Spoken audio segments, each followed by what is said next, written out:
আমার ছোট ভাই ইকবাল এই হত্যাকাণ্ড বিচার হয়েছে। মাননীয় ডিস্ট্রিক্ট জজ ওনাকে ধন্যবাদ জানাই। এই মামলার পিছনে সবচেয়ে পুলিশের যে অবদান ছিল, এখানে বারের সকল উকিল ছিল, সবচেয়ে বেশি পরিশ্রম করছে আমার এই উকিল রফিকুল ইসলাম স্যার। উনি ফার্স্ট টু লাস্ট এই মামলার পিছনে বিনা টাকায় যে শ্রমটা আমাদেরকে দিচ্ছে এটা কেউ দিবে না। উকিলের জগতে অনেক জায়গায় গেছি কিন্তু আমরা পাই নাই। উনি আমাদেরকে বিপদ আপদে সবসময় হেল্প করছে। আমরা, আমার ছোট ভাই ইঞ্জিনিয়ার ছিল, আমিও বিরাট পরিশ্রম করছি, শুধু পরিশ্রম করছি দেশবাসীর কাছে যাতে অপরাধ করলেও যেন বিচার হয়। সেই বিচারের আজকে আমরা সেই বিচারের পথে আজকে আশায় আলোই আলোকিত করেছে আমাদেরকে।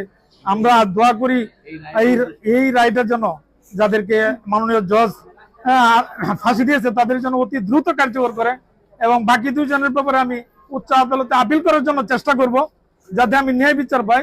আমার আব্বা আম্মা, আমার এই ভাই মারাতে খুব অসুস্থ, এবং দেশবাসীর কাছে দোয়া চাই এইরকম অপরাধ যেন আর কেউ যেন না করে।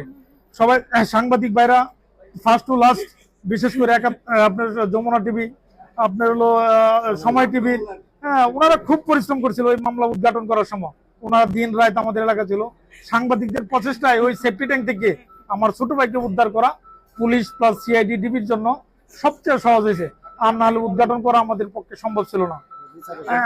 এই রায়ে আমরা সন্তুষ্ট, আশা করি অতি দ্রুত যেন কার্যকর হয়।